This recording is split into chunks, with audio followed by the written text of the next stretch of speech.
Laipni lūdzam Unimax darbnīcā. Šo darba galdu jūs noteikti atceraties no iepriekšējā video, pat ja to varbūt pilnībā neatpazīstat. Tas ir tāpēc, ka tam ir pavisam jauns krāsojums. Un arī tāpēc, ka tas atrodas citā vidē nekā iepriekšējā video.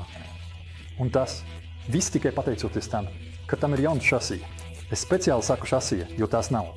Tikai parastas ritenīši, bet par to mēs runāsim. Vēlāk. Pirmajā video es jums apsolīju, ka došu dažus padomus, kā saglabāt šo darba galdu pēc iespējas ilgāk, kā jaunu. Pat jau ražotājs iesaka, ka ne vēlāk kā mēnesi pēc izpakošanas. Jums vajadzētu apstrādāt darba galdu ar kādu aizsargājošu pārklājumu. Pēc konsultācijas tieši ar uzņēmumu Ramja es izvēlējos lincēklu eļļu. Konkrēti es izmantoju lincēklu eļļas lakas. Un ir svarīgi noklāt darba galdu pilnīgi visur. Tas nozīmē ne tikai augšējo plāksni un to, kas ir redzams, bet arī pilnībā, no apakšpuses, protams, visu kāju konstrukciju. Ja vēlaties būt tikpat rūpīgi kā es, tad ar mazu otiņu arī caurumus, piemēram, priekš ķīļiem, šo stiprinājumu.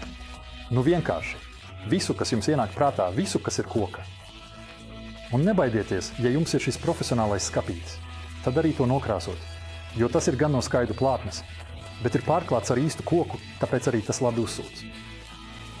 Pēc ražotāja ieteikumiem jums nevajadzētu šo darba galdu turēt telpās, kur relatīvais gaisa mitrums pārsniedz 60%. Tātad tagad ķersimies pie šasijas. Es domāju, ka vissvarīgākā darba galda, vai jebkura darba galda, īpašība ir tā stabilitāte.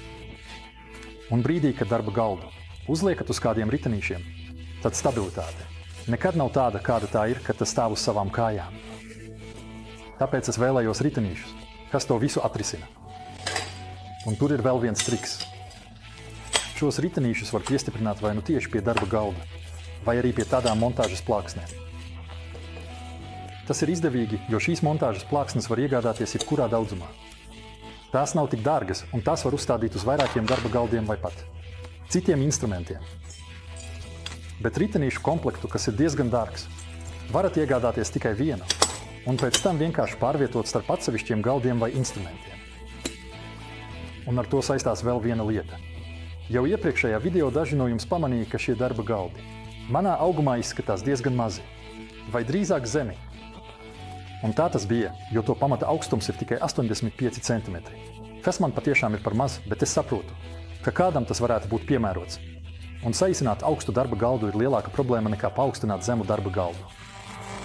Un es to atrisināju tā, ka es pievienoju papildu koka klučus pie pamatnes.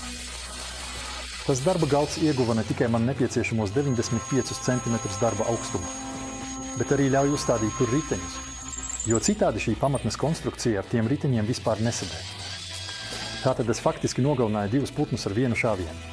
Nāciet apskatīties, kā tas notika.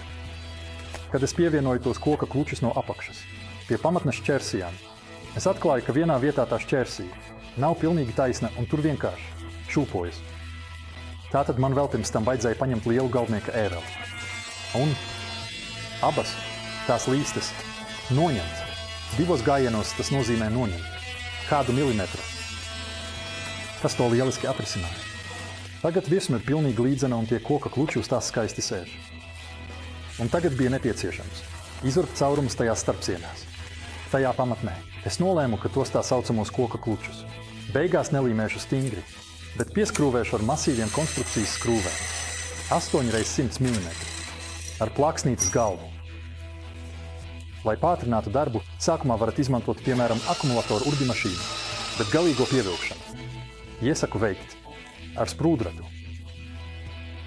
Montāžas plāksnes pieskrūvējam pie pamatnes. Atkal, lai pātrinātu darbu, es izmantoju urbimašīnu, bet galīgo pievilkšanu veicu ar parastu skrūvgriezi.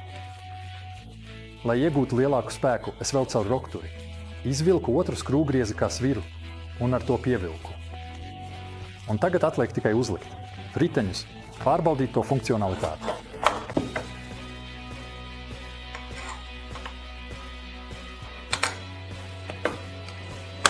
Viss darbojas tā, kā tam jābūt. Lieliski. Tātad mēs varam novietot pamatni ar riteņiem uz zemes. Šajā pamatnē es iedzīšu divus 10 mm diametra tapu, kas noteiks darba virsmas pozīciju. Tā tur skaisti pieguļ. Tad atliek tikai no apakšas piestiprināt ar 4 skrūvēm. Un viss ir gatavs. Lieliski, nu un ejam to izmēģināt. Brīdī, kad jūs atbrīvojat riteni, tas paliek gaisā un darba galds stāv uz savas kājas. Ar pilnu svaru, tāpēc tas ir patiešām stabils. Un pretēji, kad vēlaties to darba galdu atkal pārvietot, tad uzkāpjat uz šīs sviras. Un ar to darba galds atceļas transportēšanas pozīcijā. Patiesībā zem šīs pēdas ir tikpat daudz vietas, cik šī riteņa rādījus. Visbeidzot, pareizajā garumā tiek piegriezti ķīļi, kas tiek ielīmēti šādi korīta galos, vai lietas, kas tur varbūt paliks, varētu viegli izslaucīt ārā. Un man ir vēl viens padoms jums, proti padarīt vismaz vienu varpstas galu, izjaucamu.